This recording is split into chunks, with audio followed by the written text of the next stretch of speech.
Today we have Adriana Tica. She's a strategist with 18 years in marketing. According to Semrush, she's one of the top 100 influencers in content marketing in the world. Adriana writes a newsletter called Strategic AF. It's a newsletter for business owners about marketing that brings lasting value, not just hacks or bro marketing. It's about marketing that you do it and then you receive value over time. So resilient marketing. And so today we're going to be talking about Adriana's newsletter, Adriana's journey, in the newsletter, and also sustainable marketing. Super excited to have Hey, you, Anthony. Adriana. Yes. Hi. Hey, How are you hey, doing? thanks for having me. I'm good. I'm good. Excited to geek out on newsletters with you. I could go on about this topic for ages, so please stop me. Let's go. That's awesome. Cool. So, what made you actually start the newsletter, the Strategic AF newsletter? So this newsletter is my second business. My first business is a digital marketing agency that mostly focuses on content marketing, copywriting, a bit of strategy. But after running my agency for several years, I decided I wanted my own corner of the internet where I could write under my own name without hiding behind the brand name. And I could write about the things that I am passionate about, as opposed to what my agency needed to post on its blog so that we can attract more clients. So it was sort of a selfish endeavor, if you will. I wanted to hone my own voice and find my people online. I always suspected that there are people who have been burned by bro marketers and they're looking for a way to build foundational marketing, something that, as you said, offers them lasting success rather than uh, um, a quick dopamine drip when you get a like, a share, or something like that. And so this is how Strategic AF was born. And you sent the newsletter for over 100 weeks, or is it more? It Like is. I just sent issue number 116. 116. Wow. So How do two you years and change. how do you keep the consistency going without burning out? Like, what are your advice? What's your advice for creators to maintain the consistency while also maintaining the quality as well? I think it all starts with a mindset. If you make it your priority, it's going to happen. So every week, for me, the priority is writing my newsletter. Of course, I don't always write it as soon as I'd like. So sometimes I scramble, I spend a late night finishing it up, but it happens. It gets delivered every Thursday because this is my priority. I don't want to miss an issue. However, I know that life and business can get complicated. So, especially when you're like me and running two different businesses. So, I make sure I systematize as many things as possible and that I make it easy for myself. For instance, I always collect content ideas. If I see something online that lights up a bulb in my mind, if a client asks me a question, I always document those things. I have a Google Keep account where I keep all of my ideas, and when the creative well gets dried, because that happens, I simply reach out into Google Keep and figure out what people have asked me recently, what I could write about, what's relevant today, and so on. So essentially, I never really start from scratch. I have at least a subject line in mind, uh, a brief outline of the topic I'm going to write about, and I think this is the tallest ask, especially when you're getting started with your newsletter, making sure that what you write about ties in with your business goals, because it's very easy to um, stray away from your content pillars and write about everything under the sun because we're complex beings. We have more than one interest. But if it doesn't tie in with your business goals and essentially doesn't help generate more revenue, either directly or indirectly, it should probably not be a newsletter issue. So you think about it, about like what content piece can generate you revenue over time in the future, and like how do you decide on that? Do you think of Like you must really know your target audience and what, because they already asking you, the clients are asking you like, hey, here's what's the answer to this question. So is that what it is? Like, how do you decide on what, because you keep the idea bank, but how do you decide actually what content will generate that revenue and be actually like super useful for your business, for your core business? So my core business is helping experts and business leaders make a few money without the hacks, without the bro marketing. For that to happen, I know they need a couple of things. They need a large and relevant audience. They need a content roadmap, a content ecosystem, and they need strategy. These are my three big pillars. On top of that, as a corollary, if you will, we have reputation and credibility. So all my newsletter topics revolve around these topics, around these four content pillars, because this is what I help my audience with, and this is what I want to be perceived as an authority on. So even if a newsletter issue doesn't immediately generate revenue, the people who read it will think, hey, Adriana knows how to create a content ecosystem. I should book a strategy session with her so that she can help me. And when they're ready, they're going to do that. But if I start talking about politics, music, I don't know, maybe um, how to create a balance sheet for your business, because this is relevant for my entire audience. They are all business owners. I'm straying away from my core competencies and from my core business. So I try to stay away from those, although I'm tempted to Yeah. to write about things outside my immediate scope. Mm. How are you so you mentioned like it sounds like you provide services for these business owners. Are there any other ways you monetizing your newsletter? I accept paid partners, my ad placement. I have several products. They are also built around the same content pillars. For instance, I have a course that teaches people how to grow their audience without selling their souls to social media dark lords. Mm. And I have strategic advisory services and products. So these are the main ways that I monetize my newsletter. I also syndicate my content to Medium behind the paywall. And this is perhaps one of my favorite flywheels because it helps me increase my audience. People who find me on Medium subscribe to my newsletter, but I also make a little money out of it. It won't buy me a yacht anytime soon, but it generates another stream of revenue. So can you talk a little bit more about it? That's Medium, that's this platform, right? Where you can write things. Yeah, yeah. How are you getting paid from that? So Medium pays you if you put your articles behind their paywall. They pay you for each read that you get, because every reader on Medium has to pay an annual subscription, which is fairly low. I think it's around $50, and they have a VIP premium tier too. That's a bit more expensive. So So depending, you're making money from services, courses, maybe like consulting or yep, that's consulting, exactly what it is. Yeah. and then Medium, and then you also accept sponsorships. Yeah. Percentage wise, where like how is this distributed? What makes you the most money? What makes you the least money? The most money is obviously from services, and I think that's true for anyone who has a similar setup, because people will always pay more, even if it's consulting services, not done for you stuff. They will always pay more for one-on-one time. So obviously, my consulting services are more expensive than any of my products.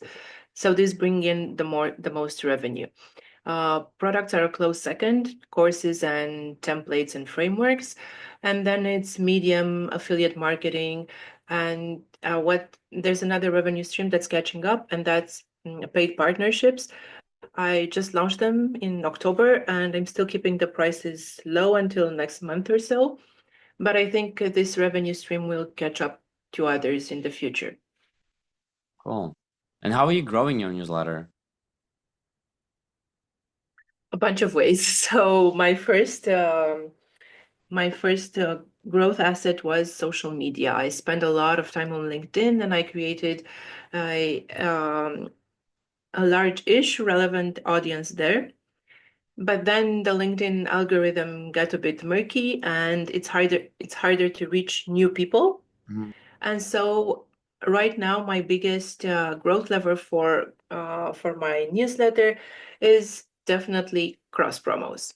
I partner with other newsletter operators, and we pitch each other's newsletter or lead magnet in our newsletters. And this isn't just about quantity, it's also about quality, because when you do a cross promo with a partner, you also borrow a bit of their credibility and reputation.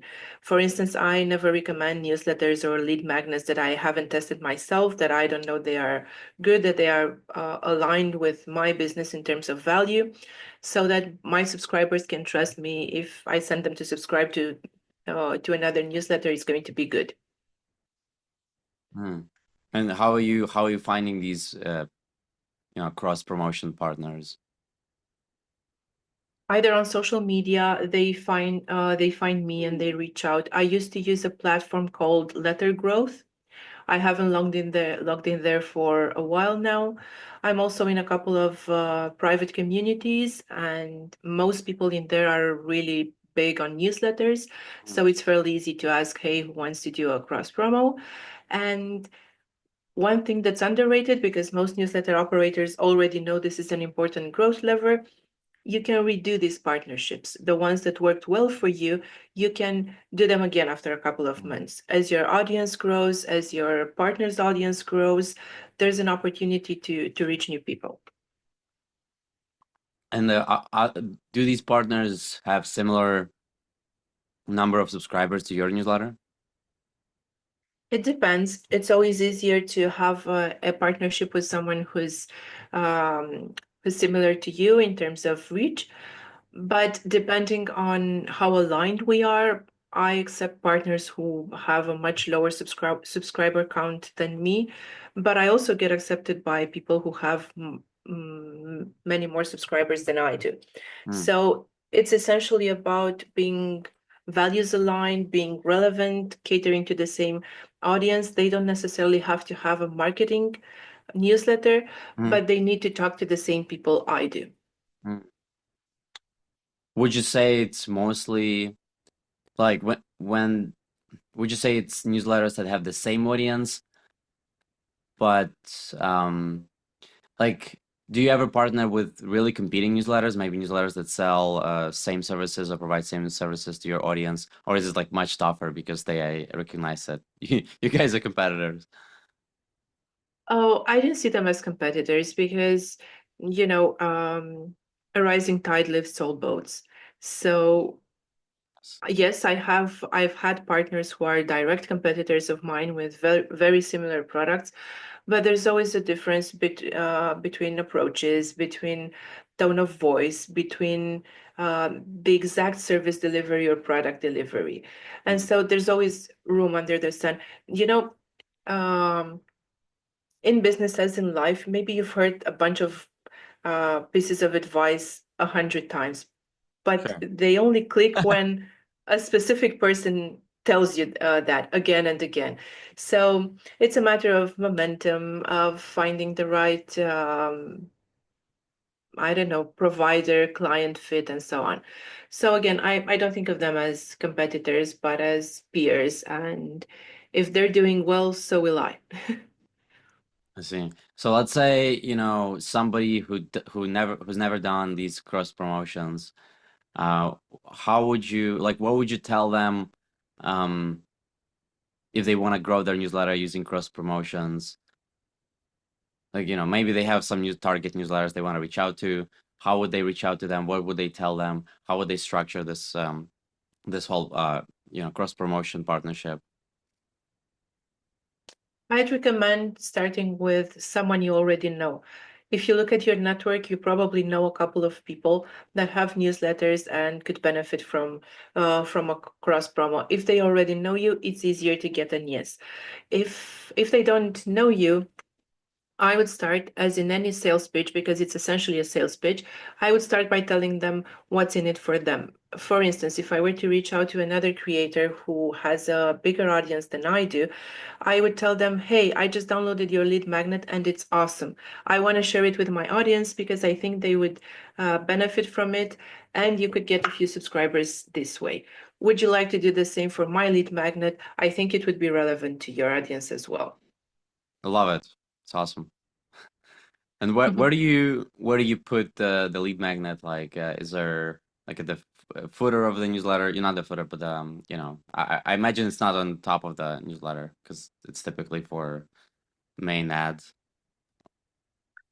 In the footer, yes, I have a section called Community Spotlight where I share my partner's lead magnets or newsletters, but also where I shine the spotlight on my own community, on my subscribers, because I also have a referral program that's powered by Sparkloop. And if my subscribers meet certain tiers, they can get a shout out in my newsletter too. That's cool. How many subscribers do you have, by the way, right now? Right now, I'm around 3,800 and change. I started deleting a couple of months ago. I started leaning in on really cleaning my list and purging the people who have been inactive for a while. And of course, it breaks your heart. I would have had over 5,000 subscribers probably by now, but I decided to leave room for people who actually read it and engage with it every week. Yes. It's a lot of it is like really in B2B, it's definitely not about quantity. 100% not about Absolutely. quantity. Yeah. Uh, ho- so and like so 3,000 and let's say from those 5,000 subscribers that you had, how many of those bought a service from you, a done for you or a consulting service from you? Oh, I don't have the numbers in front of me, but it's definitely over 200 of them. That's pretty solid. Yeah, I think it's more because I sell some stuff through Kids Commerce platform, Mhm. but also through Thrivecart, and I'd have to merge those numbers. But I know that um, my most affordable product is closing in on 200, and of course that gets the most sales. Um, so probably closer to 300. You've made That me that's curious now. including I'm gonna look it up. that's including the courses. Sorry? Does that include courses? Yes, that includes everything. Courses, 1 hour consulting sessions, and so on. That's awesome. Yeah, no, that's I think that's a pretty good conversion rate. So, let's talk a little bit more about monetization. Like, what are some of the lessons you've learned from about, monetizing your newsletter, or maybe some of the things you've tried, they didn't work, or some things you wish you'd known when you started your newsletter? This is something I spend a lot of time talking about with my clients who are in a rush to monetize, and they typically lean one of the two ways, either launch a high ticket offer that's 5K or above, or launch a course because the online gurus have told them that it's passive income. And none of these things work unless you have a fairly large audience and a solid reputation. Because when people buy something from you, it's not just about the money, it's also about the time they have to invest. For instance, if they buy a high ticket offer, that a cohort based program that's priced at 5K and they have to spend 1 or 2 months with you, they also have to be willing to invest the time and to listen to the advice you give them. The same goes for courses. Just buying a course won't help you level up and learn stuff. You also have to spend time going through the course and implementing the things you learn. So there has to be a lot of trust there. It's not just an impulse purchase. So my first recommendation, if you have a small audience and not a very solid reputation yet, because that's what's happening in the beginning, start with either low ticket offer just to test the market, over deliver on those, and with services. There is no faster way to monetize something than to offer your time. Hmm. And low ticket, what would be the price point? Like $5 to $30? Like below $50, anything that people could buy on impulse. For instance, my first product, and which is still my most affordable product, it's priced at $20. In the beginning, it was priced at $10, and it's a pre-written email sequence that helps you launch a new product or service. I think of it as a paid lead magnet because there are a lot of people who bought it from social media without knowing me, Mhm. and then they ended up on my list, and then they started buying more expensive products precisely because that email sequence over delivers. And so it's a good way to attract people on your list, and for them it's something that, I mean, it costs as much as a Starbucks drink. They can definitely buy it on impulse. They don't need to overthink this. How would they find that paid lead magnet on social media? I have it in my feature section on LinkedIn, and once a week I have a shameless plug, a blatant self promo where I talk about one of my products or my services, and there's a buy now CTA. Uh, and where do you put the link to that like paid lead magnet in a post or comments, or is this link in bio, or you tell them like, hey, go to feature section? Because I imagine it has an impact on reach, right? Yeah, this is a conversation I've had, wow, countless times. So I'm one of those few people who actually puts the link in the post. If conversions are your main goal, put the link in the post. I try to find the link in comments spiel for when I invited people to subscribe to my newsletter, and a bunch of people called me out and said, "Hey, I'm looking for the needle in the haystack. There are 100 comments to this post. I cannot find the one with the link," because the algorithms have gotten smarter and now they bury comments with links as well. Yeah. And I know that if it's not something I'm very interested in, I'm not going to go chase links in bios. I'm probably going to stumble upon a link tree or something like that. So no, Yes. if you want me to buy or subscribe, just give me the link, treat me like a human. You know, I write for humans, not algorithm. Sorry, not algorithms is what I always say.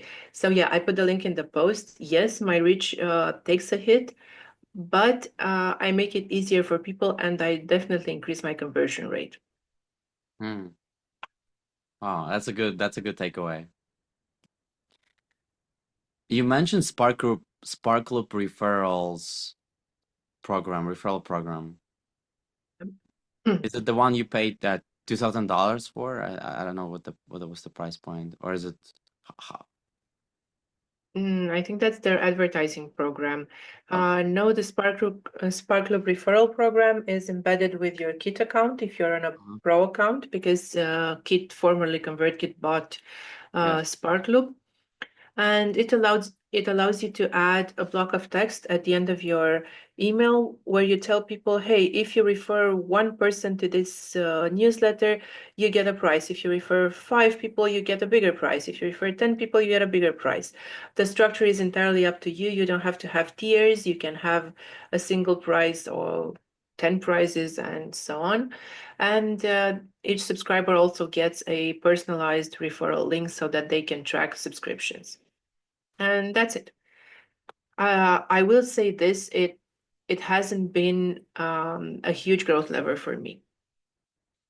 Some of my biggest fans use it regularly, but not as many of them. This might be entirely my fault. Maybe I haven't found the right mix of number of referrals versus prizes.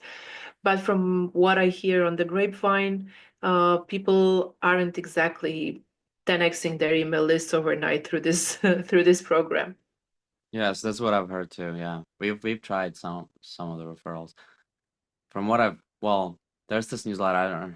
I think pour over. They've done.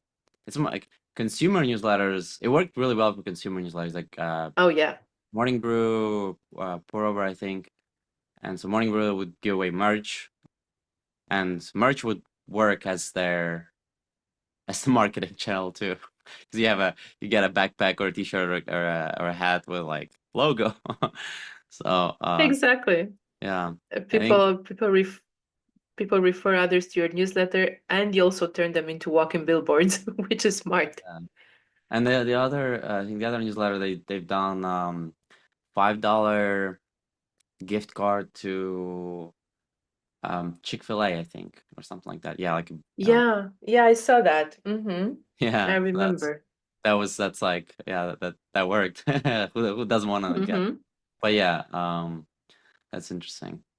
But those are not exactly B2B newsletters. Yeah, and that's the catch. Even in B2B, it might work, but I feel like it cheapens your brand, and you don't want to fill your list with people who are there just because one of their friends wanted a voucher to Chick-fil-A, Exactly, yeah. Like you because want to create content that is valuable, so they share it with their colleagues. Uh, yeah. yeah, I've So, had people who try to game this referral program. Actually, I've seen people um, send the same email address with minimal variations oh just yeah, to unlock a new tier. So, yeah, that's funny. Yeah, people always try to game things. That's cool. always. Yep. Well, let's talk about, the so what kind of people do you target? What's your ideal audience in the newsletter? They are either solopreneurs or very small business owners, Mm, but they are always experts at what they do. They've already found um, product market fit, product content fit, and they want to grow their business. So they're not in the ideation phase. They're not looking for their next business idea. They're looking for a way to grow their business in a way that ensures their lasting success.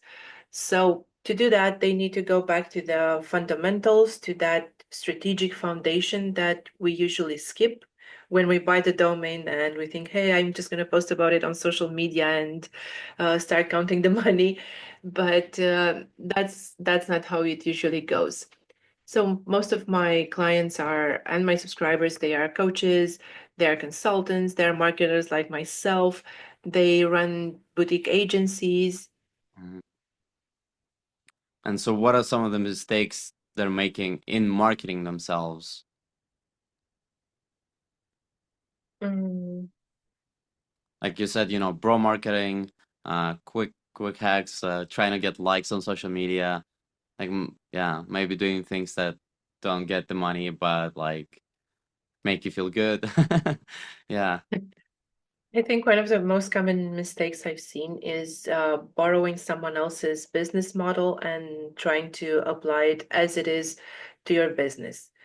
This is a mistake in 99% of cases because your context is never identical to the context of the other business owner that you're trying to copy. They always have they have different skills, um, they have a different background, they have a different network, and so on.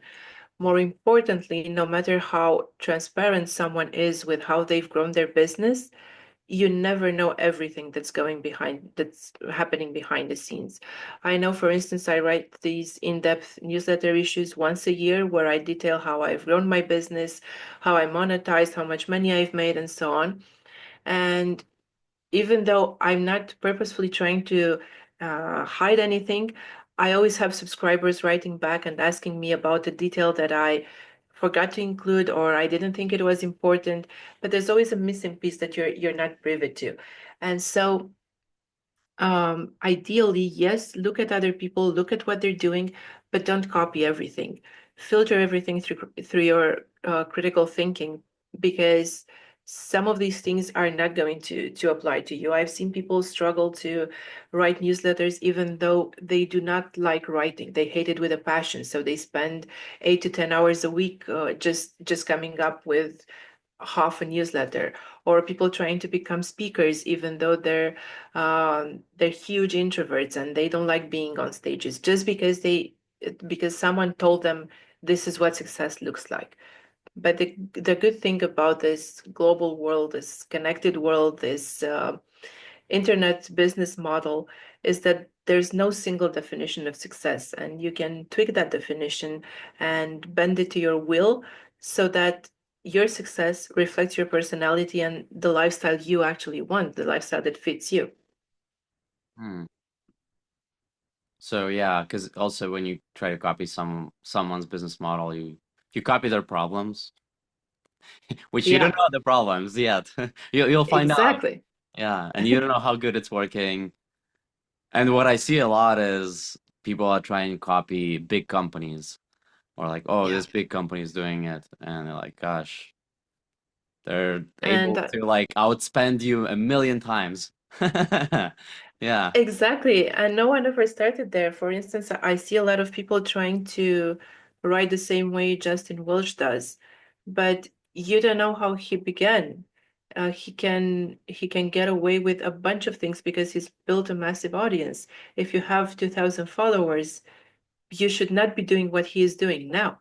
So Hmm. you oftentimes, and then there's also the reverse, when people look around them and they feel like everyone's ahead of them, but what they're doing is essentially comparing their pilot episode to someone's third season, and that's unfair. It's unfair to everyone. How do these coaches, consultants, and agency owners or B2B service providers, how do they future-proof their marketing? How do they do marketing that is actually resilient, and will bring the lasting value over time to their business? Oh, do you have a couple of hours to explain? So, Yeah. um, I essentially teach people to how to increase their lux surface area. I teach them how to um, boost their reputation, for instance, by going on podcasts, by being more visible on social media, by speaking at conferences, by being on multiple platforms, but not indiscriminately, strategically, so that they become a household name in their industry.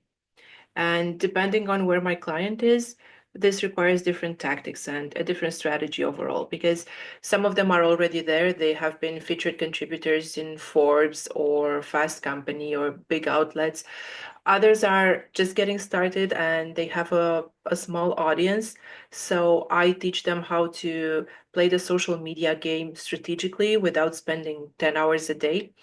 Um, Others, I teach how to find podcast guesting opportunities, how to write a newsletter from scratch, how to create a content ecosystem that allows them to syndicate every piece of content and repurpose and play on their greatest hits without spending, I don't know, 10 hours a day creating content from scratch every damn day, because that's nearly impossible. Got it. Yeah, it sounds like that's a really there's a lot to talk about.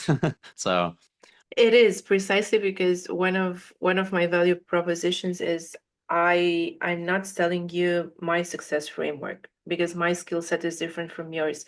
So every time I talk to a client of mine, I come up with a different strategy that matches their context and their current needs. Um, sure, some things may overlap. Some people may need social media advice. Maybe three clients of mine need social media advice, but others are already rocking social media and they're ready to move to the next level. So I can show up mm, and toss the same playbook at everyone. That makes no sense. yeah, that makes sense. Yeah, everybody's situation is different, and also the cool thing you said is like everybody's different in terms of what they would enjoy doing over time, in terms of even marketing themselves. Like, not everybody podcasts or newsletters is not for everybody. So Exactly. yeah, that's cool. Hmm. I think, well, w in terms of growing your newsletter, have you tried, what else have you tried? So you've been doing social media, you tried social media, LinkedIn, you tried cross promotions and they're working really well for you. What else have you tried? So I'm on the Kit Creator Network, where you can recommend other newsletter operators, and that accounts for a large part of my current subscriber count. And I've also tried paid ads late last year, but I wasn't able to find the right mix. Well, to be honest with you, I was lazy and I went to a platform that essentially automates the ads, but the results were not good, so I stopped that. I do plan to invest more in paid promotion this year, but I'm probably going to do it on social media. Mm. And then this kit promotion, is it a free thing or you have to pay for it, this kit network? It's a free thing. Free thing. Yeah, you find cross promo partners, you recommend them, they recommend you back. It's not, it doesn't have to be a quid pro quo. You can simply recommend someone that will never recommend you back, or vice versa. Um, but Kit also introduced something called smart recommendation, where their AI algorithm matches you with someone you don't know, and you get recommendations from that person. And it's been going fairly well. I don't think there's been a day that went by without me getting a new subscriber through the creator network. Hmm. And you have to be on kit to do that, right? Yes, I think Beehive has a similar setup, and Substack too. Yeah, Substack for sure. Yeah, Beehive has one. And I mean it's sparkloop, right? Like kit is a Sparkle is a part of kit. And so sparkloop has that the free thing as well. I think we've gotten some free subs from sparkloop. But I imagine if you're on Kit, like maybe it's different somehow. I think, yeah, initially this creator network was powered by Sparkloop, and when Kit bought Sparkloop, it became a part of their platform. See. Mm. And so you said you want to invest in social media, like paid promotions. What do you mean by that? Is it ads or is it paying somebody Yeah, to ads? no, it adds, yes. Got it. Um, and so when it comes to what is actually, bro marketing? Yeah, in your definition.